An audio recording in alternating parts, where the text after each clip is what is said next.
இத்து போன ஒரு கேடுகட்ட கேவலமான ஒரு ஆட்சி இந்தியாவில் எப்போ நடந்துச்சு அப்படின்னா இரண்டாவது மன்மோகன் சிங் ஆட்சி.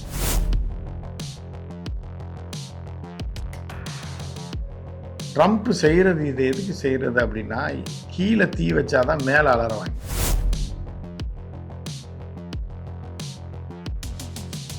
ஏற்றுமதி இறக்குமதி மட்டும் கிடையாது. நீ அராஜகம் பண்ணுறன்ற, நீ ஒரு அட்ராசிட்டி பண்ணுற.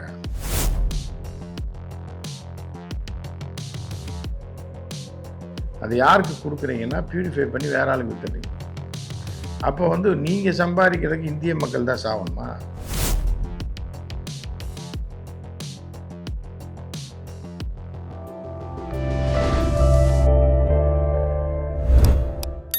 அறம் தமிழ் நேயர்களுக்கு வணக்கம். இந்தியா மீது ட்ரம்ப் விதித்துள்ள 50% வரி இந்தியாவின் தொழில் நிறுவனங்களிலே மிகப்பெரிய தாக்கத்தை ஏற்படுத்தியுள்ளது. இது பற்றி பேச நம்மிடையே இணைந்திருக்கிறார் மூத்த பத்திரிகையாளர், எழுத்தாளர் திரு உமாபதி அவர்கள். சார் வணக்கம். சார், ரஷ்யாவிடமிருந்து கச்சா எண்ணெய் வாங்குவதா சொல்லி ட்ரம்ப் அவர்கள் 25% வரி முன்னால் போட்டார். அதுக்கு பிறகு 25% வரி போட்டு 50% ஆக்கிட்டாரு. இதனால இந்தியாவில் மிகப்பெரிய ஒரு பொருளாதார தாக்கமே ஏற்பட்டிருக்குன்னு சொல்லலாம். திருப்பூர் முதல் கொண்டு கடல் உணவுகள் என மிகப்பெரிய ஒரு தாக்கத்தை உருவாகி திருப்பூர்லாம் நிறைய நிறுவனங்கள் பாதிக்கு பாதி மூடினதா சொல்லப்படுறாங்க. இந்த விஷயம் எப்போ முடிவுக்கு வரும்னு நினைக்கிறேன்? இந்த விஷயம் எப்போ முடிவுக்கு வரும்னா, திருப்பூர்காரங்க யாருக்கு ஓட்டு போட்டாங்கன்னு முதல்ல பார்க்கணும். எதனால இந்த பிரச்சனைன்னா, நம்ம தன் தலையிலே தானே மண்ணை மாதிரி போட்டது திருப்பூர் தான். அது முதல் முறை ஓட்டு போட்டது வேறு. காங்கிரஸ் முடிஞ்சு பாஜகவுக்கு ஓட்டு போட்டார்கள். காங்கிரஸ் தூங்கிட்டு இருந்துச்சு. அப்போ இத்து போன ஒரு கேடுகட்ட கேவலமான ஒரு ஆட்சி இந்தியாவில் எப்போ நடந்துச்சு அப்படின்னா, இரண்டாவது மன்மோகன் சிங் ஆட்சி. படு கேவலமாக நடந்துச்சு. டுபாகூர் ஒரு ரயில்வே கேவலமாக போச்சு. அரசு எதுவுமே இயங்கலை. கொள்ளையடிச்சுக்கிட்டு ஒரு திறமையான அமைச்சர்கள் இல்லை. ரொம்ப மட்டரகமாக நடந்துச்சு. சரி, அப்போ போட்டாங்க, பிஜேபிக்கு போட்டாங்க. சரி, பிஜேபி வந்துச்சு. பிஜேபி ஃபஸ்ட் ரவுண்டில் ஓகே போயிட்டு இருந்தது. ரெண்டாவது பிஜேபிக்கு ஏன் போட்டாங்கன்னு தெரியல. ஏன்னா இன்று வரை சட்டசபைக்கும் பாஜகவுக்கு எதுக்கு ஓட்டு போடுறாங்கன்னு தெரியல. நீங்கள் மத்தியில் பிஜேபிக்கு போடுறீங்க, ரைட்டு, ஓகே, போட்டீங்க ரெண்டாவது டைம். அப்போ ரெண்டாவது டைம் தான் உங்களுக்கு ஆப்பு வச்சாங்களே, அப்புறம் எதுக்கு திருப்பி அந்த கட்சிக்கு ஓட்டு போட்டீங்க? மாற்றியில் போட்டிருக்கணும். புரியுதா உங்களுக்கு? ஏன் வாரி வழங்கி போடுறீங்க? அப்போ அதோட வினையை நீங்கள் அனுபவிச்சுதான். ஸோ குஜராத்திகளை வளர்த்தெடுப்பது, குஜராத் தொழிலதிபர்களை வளர்த்தெடுப்பதற்கும், இந்தியாவை சுரண்டி வளங்களை சுரண்டி அவர்கள் வாயிலாக விற்பதற்கும், வங்கியிலிருந்து பணத்தை சுரண்டி குஜராத்காரனை கொடுத்து அவனை வளர்த்தெடுப்பதற்கும், உலகத்தில் எங்கெங்கெல்லாம் பிஸ்னஸ் நடக்குதோ நேரடியாக மோடியே பேசி கான்ட்ராக்ட் எடுத்து கொடுத்து அவர்களை வளர்த்தெடுப்பதற்கும் தான் இந்த ஆட்சி போயிட்டுருக்குன்றது நல்லா தெரியுது. இவங்க பிஸ்னஸ், எக்ஸ்போர்ட் பிஸ்னஸ்க்கு முன்னாடியே இந்தியாவில் மிகப்பெரிய ஒரு எக்ஸ்போர்ட் தளமாக இருந்தது திருப்பூர். 90கள் WTO ஒப்பந்தம் வர்றதுக்கு முன்னாடியே கப்புன்னு பிடிச்சவங்க, பிடிச்சி அப்பயே பீக்கில் இருந்தது அவரோட பிஸ்னஸ். அப்படி இருக்கும்போது அவர்கள் யாரையெல்லாம் இப்போ குறிப்பாக கடந்த கால வரலாறு எடுத்து பார்த்தா, திருப்பூர்காரங்க யாரெல்லாம் நம்புகிறாங்கன்னா, எக்ஸ்போர்ட்டர்ஸு யார் இவங்களை கழுத்தறுத்து குழியில் போட்டு புதப்பானோ அவங்கள தான் நம்புவாங்க. முதல்ல 91 96 ஜெயலலிதா ஆட்சி காலத்தில் டீக்கும் திருப்பூர் எக்ஸ்போர்ட் அசோசியேஷனுக்கும் ஜெயலலிதாவுக்கு ஏதோ காசு கேட்டிருப்பாங்க, ஏதோ பண்ணியிருக்காங்க. 6 வருடங்கள் குப்பை மாதிரி இருக்கும் ஊர். இது திருப்பூர் டாலர்கள் தேசம். அது அந்த காலகட்டத்தில் டாலர்கள் புழங்கக்கூடிய கோடீஸ்வரர்கள் அதிகமாக இருக்கக்கூடிய தமிழ்நாட்டில் இருந்த ஊர் திருப்பூர். ஒரு ரோடு போடல ஜெயலலிதா. வேணே நீ பென்ஸ் BMW வச்சுருக்க, எதில் போவேன், நான் ரோடு போட்டு கொடுத்தா தானே போவேன் அப்படின்ற மாதிரியான கேவலமான செயல்பாடுகளாக செஞ்ச போதிலும், புரியுதா, ஜெயலலிதா பின்னாடி தான் போனாங்க. ஏடிஎம்கேக்கு தான் ஓட்டு போடுவோம் சொல்லிட்டு அதோட விளைவுகளை அவர்கள் அனுபவித்தாங்க. அப்பயும் அவங்க திருந்தலை. அதுக்கப்புறம் கொஞ்சம் மாறுச்சு. கம்யூனிஸ்ட்டுகள் கொஞ்சம் ஜெயித்தாங்க. அதுக்கப்புறம் கொஞ்சம் புரிஞ்சுக்கிட்டாங்க. திருப்பியும் அந்த பக்கம் பார்க்குறேன். இப்போ பிஜேபிக்காரனுக்கு ஓட்டு போட்டோட விளைவு இன்றைக்கி நிற்கிது. இந்த அளவுக்கு தெருவில் கூட நிறுத்திச்சு. திருப்பூர்காரங்களை எக்ஸ்போர்ட்டர்ஸை நிறுத்திடுச்சு. ஸோ எங்கேயோ டாப்பில் இருந்து பிஸ்னஸ் பண்ணிக்கிட்டு இருந்த எக்ஸ்போர்ட்டர்ஸை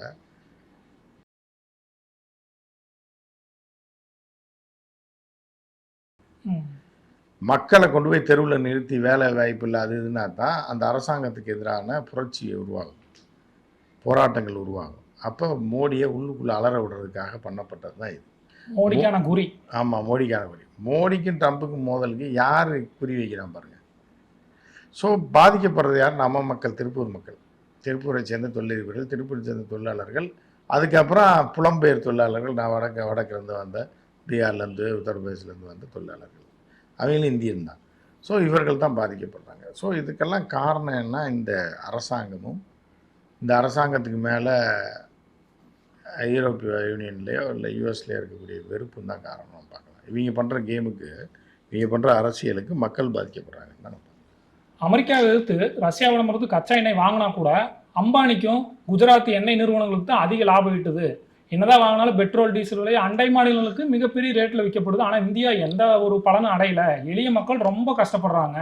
அதுக்காக நம்ம எதுக்கு போராடணும் அப்படிங்கிற மாதிரி சொல்கிறாங்க. இல்லை அதுதான் அவங்க என்னென்னா, ட்ரம்ப் சொல்கிறதே அதுதான். நீ போரை ஊக்குவிப்பதற்காக அங்கேருந்து வாங்குறீங்க, ரைட்டு, கம்மியான ரேட்டுக்கு வாங்குறீங்க, அது நல்லது தான், பிஸ்னஸ் தான், மோடியை பாராட்டலாம். போரை காரணம் காட்டி கம்மியான ரேட்டு கச்சா எண்ணெய் வாங்கி அது யாருக்கு கொடுக்குறீங்கன்னா பியூரிஃபை பண்ணி வேற ஆளுக்கு வித்துடுறீங்க. அப்போ நீங்கள் சம்பாதிக்கிறதுக்கு இந்திய மக்கள் தான் சாகணுமா? புரியுது அவங்களுக்கு? அந்த கேள்வியை தான் நம்மளும் கேட்குறோம், ட்ரம்ப்பும் கேட்குறாப்புல. ஆனால் ட்ரம்ப்பு அதை கேட்குறதுக்கு உரிமை இல்லை. ஏன்னு கேட்டால், எவன்கிட்ட வேணாலும் நம்ம எதை வேணாலும் வாங்குவோன்ட்டு நம்ம அடுத்தவன்கிட்ட பேசும்போது பேசலாம்.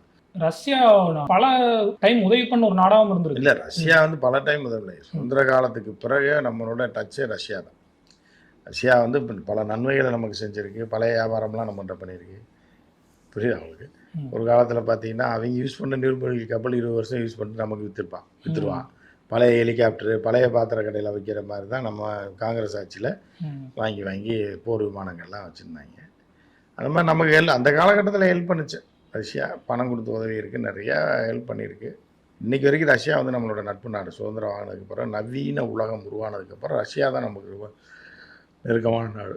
அப்படி இருக்கும்போது என்ன ஆகுது அப்படின்னு பார்த்தீங்கன்னா, அது ட்ரம்ப் கேட்க முடியாது, புரியுதாங்க. ஆனால் இவர்கள் நல்லவர் கிடையாது, புரியுதா அவங்களுக்கு? இவர்களும் நல்லவங்கள அவன் வெளிநாட்டுக்காரன். அவனை டீல் பண்ணுறதுக்காக தான் மத்திய வெளியுறவுத்துறை இருக்குது, பிரதமர், வெளியுறவுத்துறை அமைச்சர்லாம் இருக்காங்க. அதை டீல் பண்ணணும். அதை என்னென்னா, நம்ம யார்கிட்ட என்ன வாங்கணும், எவன்கிட்ட ஆயுதம் வாங்கணும், யார்கிட்ட கச்சா எண்ணெய் வாங்கணும் அவன் சொல்ல முடியாது. ஆனால் அவன் என்ன பண்ணுறான், கம்மியாக கிடைக்கிறனால நம்ம அங்கே தான் வாங்கி ஆகணும். வாங்குவோம், ரைட், ஓகே. ஆனால் இதில் அவன் என்ன சொல்ல வரான்னா, என்னைய வச்சு தான் நீ பிழைக்கிற 30-40%. இந்த ஏற்றுமதி இறக்குமதி மட்டும் கிடையாது, நீ அராஜகம் பண்ணுறன்றான் ட்ரம்ப். நீ இப்போ ஒரு அட்ராசிட்டி பண்ணுற. அதுக்கு என்ன காரணம் அப்படின்னா, நம்மளுடைய ஜிடிபியில் கிட்டத்தட்ட 6% இதில் ஐடி இண்டஸ்ட்ரியிலேருந்து தான் வருது. அப்போ அதில் எங்கேருந்து காசு வருது? அமெரிக்காவிலேருந்து தானே வருது. எல்லாமே அமெரிக்கா சேவை நிறுவனங்கள் தான் நமக்கு. கூகுள்லேருந்து எல்லாமே சுவிட்ச் ஆஃப் பண்ணிட்டோன்னா நம்ம ஜீரோவுக்கு போயிடுவோம், தெருவுக்கு வந்துடுவோம். அப்படி என் கூட இவ்வளோ தூரமாக டையை போட்டு நான் தான் உனக்கு எல்லாமே ஃபீட் பண்ணுறேன், எல்லாம் பண்ணுறேன், நான் சொல்கிறத நீ கேட்க மாட்டேன்றது தான் ட்ரம்ப்போடைய ஒரு கூற்று. இதை அரசியல் ரீதியாக சரியாக கையாள மோடின்றது தான். மோடி சுயநலத்தின் காரணமாகவும், மோடி ஒரு நபரை தூக்கிட்டா அந்த பிரச்சனை தீர்ந்துடும் அப்படின்றாங்க. அதை அவன் சொல்ல முடியாது, நம்மளே மோடி அனுப்பணுன்னு தான் இருக்கும். மக்களை அதான் சொல்லிகிட்டு இருக்காங்க. இது திருட்டு, ஓட்டு திருட்டு, இதெல்லாம் பண்ணி தான் அவங்க இருக்காங்க. ஸோ மோடி ஆட்சியை விட்டு, மோடின்ற நபர் போயிட்டா தப்புன்னு 20% 15% ஆக்கிடுவாங்க. இல்லைன்னா, இல்லை மோடி இப்போதைக்கு ஆகிட முடியாது, இன்னும் 4 வருஷம் மோடி இருப்பார் அப்படின்னா அவங்க வேறு சில பேச்சுவார்த்தையில் ஒரு 30% நிறுத்துவாங்க. சைனாவுக்கு நமக்கு ஒரே ரேஞ்சில் கொண்டு நிறுத்துவாங்க. இன்னும் 2-3 மாதத்தில் அது நடக்கும். சீனாவில் நடந்த ஷாங்காய் ஒத்துழைப்பு மாநாட்டில் புதின் அவர்களோட மோடி அவர்கள் காரில் போனது, அதுக்கப்புறம் சீன அதிபரோட நெருக்கம் காட்டினதெல்லாம் அமெரிக்க அதிபர் ட்ரம்ப்புக்கு ஒரு புகைச்சலை கொண்டு வரும்னு நினைக்கிறீங்களா? இது என்ன அவன் பொறாமல் இப்போ காட்டுற? என்ன ஒரே காரில் போனால் என்ன? இப்போ ஒரே காரில் போனால் என்ன? அது ஒன்றும் பெரிய இதனால் அவர் ஏன் காண்ட? அவர் கார் இல்லாமல் ரோட்டில் பஸ்ஸில் போயிட்டுருக்காரு, இந்த காரில் இவரை கூப்பிட்டு போயிட்டாருன்னு பார்க்குறேங்க. புரியுது அவங்களுக்கு? நம்ம ஊரில் அந்த கல்யாண வீட்டிலலாம் பார்த்தீங்கன்னா ஒரே அம்பாசிடர் வச்சு ஏற்றுவாங்க எல்லாம் சொந்தக்காரன்லாம். அதில் யாராவது பொம்பளை விட்டுருவாங்க, க்ளோஸ் ரிலேஷன். அவர் ஜென்ம பகையாயிடலாம். என்னைய காரில் ஏற்றலை, மதிக்கலை, பொண்ணு மாப்பிள்ளையோட அவங்கள கூப்பிட்டு போயிட்டான், குழந்தையால் கூப்பிட்டு போயிட்டான், கூத்தியால் கூப்பிட்டு போயிட்டான்னு பிரச்சனை வரும். அந்த மாதிரி கிடையாது. அதெல்லாம் பிரச்சனை இல்லை. வெறுப்பேற்றுறக்காக இவங்களும் பண்ணுவாங்க, அவனும் பண்ணுவான். அவனும் அவன் என்ன வெறுப்பேற்றினான்னா இன்னும் நம்ம ரொம்ப டேஞ்சருக்கு போயிடுவோம். நம்ம அவனை வெறுப்பேற்ற முடியாது. ஆனால் அவன் நம்மளை இப்போ வெறுப்பேற்றினதுலேயே இவ்வளோ வச்சுருக்கான் விடி. இன்னும் நம்ம அவனை வெறுப்பேற்றி அவன் நம்ம வெறுப்பேற்ற ஆரம்பித்தான்னா இன்னும் டோட்டலாக ஐடியில் வேலை பார்க்குறான் அவனை பாதி பேர் அனுப்பி விட்டான்னு வைங்க, பெரிய சிக்கலாயிடும். இந்தியா பாகிஸ்தான் போரில் வந்து சீனாவோட நிலைப்பாடு வந்து பாகிஸ்தானுக்கு ஆதரவாக தான் இருந்தது. இப்போ வந்து சீனாவோட ஒரு நட்பு பாராட்டுறது நல்ல விஷயமா இருக்குன்னு நினைக்கிறீங்களா? அது உலகத்தில் நட்பு பாராட்டுறது இது பாராட்டலாம். அவன் அவன் சுயநலத்துக்கு, இப்போ நம்ம நாடுனா நம்ம சுயநலத்துக்கு தான் நம்ம பார்ப்போம். நம்ம எவனோட சேரணும்னு அடுத்தவன் சொல்ல முடியாது. அவன் யாரோட சேரணும்னு நம்ம சொல்ல முடியாது. அவன் சைனா பாகிஸ்தானோட செய்வான், இந்தோனேஷியாவோட செய்வான், எப்படி வேணாலும் செய்வான். அது அவன் நாட்டோட பிரச்சனை. நம்ம பாதுகாப்பு அப்படின்றது நம்ம எப்போ எவனை பாதுகாப்புக்காக எதிர்க்கணுமோ எதிர்க்கக்கூடிய துணிவு இருக்கணும், அதுக்கான ஆயுதம் இருக்கணும். அதே மாதிரி எல்லா விதத்துலையும் நம்ம நாட்டை எப்படி பாதுகாத்துக்கணும் அப்படின்றது நம்ம தான் முடிவு பண்ணணும்.